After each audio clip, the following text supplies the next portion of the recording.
নাউজুবিল্লাহ। আর ফুজি কিন্তু মানি না, পড়ার পরও মানি না। তো কেন মানুষ না? কম মানি নি একটি কারণে, তোমার রবিবে, তোমার মালিক জিবে আল্লাহ আসিবে গরিব গরিব। নাউজুবিল্লাহ বলো।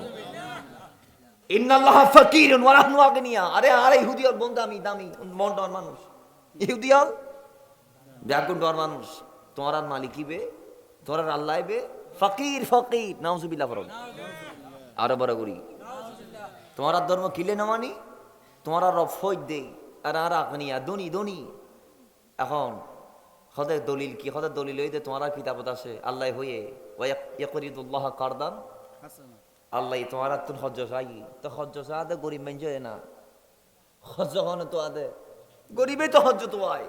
তোমার রবিবি গরিব দেই, তোমার তো ঋণ, তো ঋণ ঋণ হজ্জ আল্লাহ তোমার তুন হজ্জ তো আই। আল্লাহ তোমার গরিব খোদা আর আরা বেশি বড় লোক আল্লাহ আরা তোমার খোদায় পারে না মানি।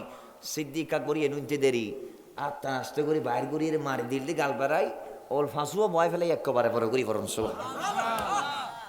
ঠাস করে দিলেন একেবারে আঙ্গুল 5টা বসাই দিলেন। ইতে এখন পাবলিকের সামনে মার খাই খন ফান হাসে একেবারে গাল চিবি ধরি আন্নবী দরবারত হরে গিয়ে দে এখানে বড় করে এখন হরে। বাবার আমার মদিনাওয়ালার দরবারে গেলেন, যাওয়ার পরে বললেন ইয়া রাসূলুল্লাহ দেখেন একেবারে আঙ্গুলের দাগ বসাই দিছে। কে মারছে? আমার নবী বলতেছেন কে মেরেছে? ইয়া রাসূলুল্লাহ সিদ্দিক আকবর মেরেছে।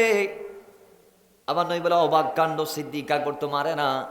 কেন মারছে? কারণ আছে অবশ্যই। ইবে তখন কেউ না মারে সিদ্দিক আকবর, ইবে কিল্লে মারলে অবশ্য কারণ আছে। কারণ আছে না নাই? খন না আছে না নাই? সিদ্দিক আকবর কেন মারলাম? সিদ্দিক আকবর ডাক দিয়ে বলে ইয়া রাসূলুল্লাহ আমি মারছি একটি কারণে, সে আমাদের রবকে ফাকির বলেছে, নিজেদেরকে ধনী বলেছে। এখন ইহুদি গাছওয়াড়া ডাক দিয়ে করে ইয়া রাসূলুল্লাহ ইয়ে ন হই মদিনাওয়ালা সিদ্দিক আকবর মিথ্যা হতাহর নবী আয়ে ইয়ে ন হই। ইয়া রাসূলুল্লাহ আমি এমনটা বলি নাই, আমি আল্লাহকে কেমনে গরিব বলবো? আয় ন হই ইহুদি মিশ্র হতাহর কি হদ দে সাক্ষী হদা আর সুরতা বিয়াগুন। এখন সুরতা বিয়াগুন ইহুদি হওয়া উনি তেরার বক্তারিকে সাক্ষীরও দিব না দিব। এখন সিদ্দিক আকবর সাক্ষী হন, সিদ্দিক আকবর পক্ষে তো কেউ সাক্ষী নাই। কে এটা এটা আসিন দি একজন মুসলমান সিদ্দিক আকবর কোন আসিন দি শুধুই সিদ্দিক আকবর। এখন কে সাক্ষী দিবি? আল্লাহ পাক সঙ্গে সঙ্গে সিদ্দিক আকবরের সম্মান ইজ্জত রক্ষা করার জন্য জিবরাইল আমিনকে পাঠাই দিলেন। আল্লাহ বলে জিবরাইল যাও না সূরের কদমে, সূরা আলে ইমরানের 181 নং আয়াত আল্লাহর হাবিবের কদমে তুমি নাজিল করে দাও। আল্লাহর হাবিবকে তুমি বলে দাও লাকাদ সামিআল্লাহু কাওলাল্লাযীনা ক্বালু ইন্নাল্লাহা ফাকিরুন ওয়া নাহনু আগনিয়া।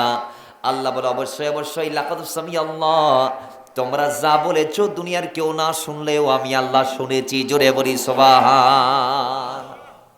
তোমরা যা বলেছো দুনিয়ার কেউ না শুনলেও আমি আল্লাহ অন্তত শুনেছি। তোমরা কি বলেছো? ক্বালু তোমরা বলেছো কাওলাল্লাযীনা ক্বালু ইন্নাল্লাহা ফাকিরুন ওয়া নাহনু আগনিয়া। তোমরা আল্লাহকে ফকির রেখেছো, নিজেদেরকে ধনী বলেছো।